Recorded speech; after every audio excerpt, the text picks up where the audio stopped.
知道。对啊，所以后面到底是什么游戏啊？关？后面有什么游戏？4个人是自己组织起来，很不错啊。所以呢，刚才听到是我有我一样跟这个新国的舞曲。那当然呢，下面的话就要来考验一下你们的这个也是反应能力啦。刚才到甲组斯是这个汪大东略胜一筹啊。再来的话就是要考验大家听到音乐就停止，即刻抢座位的能力怎么样？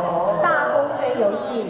所以呢，一样的这个段落要呼吁刚刚我们呢抽奖的36位的幸运歌迷，在这个段落呢，请大家呢赶快呢出列到面对舞台的右手方这边来准备进行集合。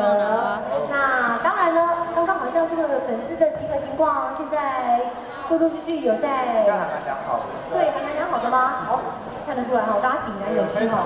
对。那呢，利用这个大家整合的时间呢，整队的时间，我们来讲解一下，等下这是游戏规则。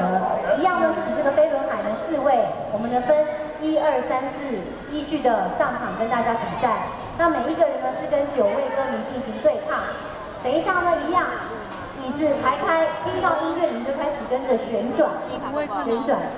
听到音乐停止呢就赶快抢座位。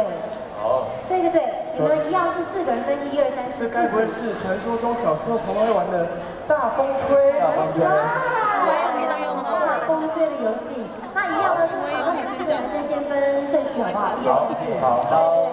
一样先分出组别。哦，你们两个在猜，怎么又是跟刚刚一样？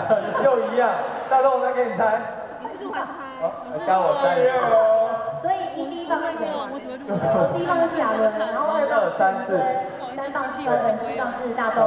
然后呢，一样呢，这其他的3位朋友，我们这旁边就是化修就对了。对对对，化修啦。帮他们加油，还是我们站中间。所以呢，我们这个第一组的9位歌迷请到台上来，跟这个亚伦呢一起来进行我们的挑战。哇！哎，现在是几张椅子？1、2、3、4、5、6、7、8、9、10。我们要撤掉2张椅子，我们呢一次就淘汰2位，好不好？一次淘汰2位，然后呢每一组会剩下最后的2位胜利者。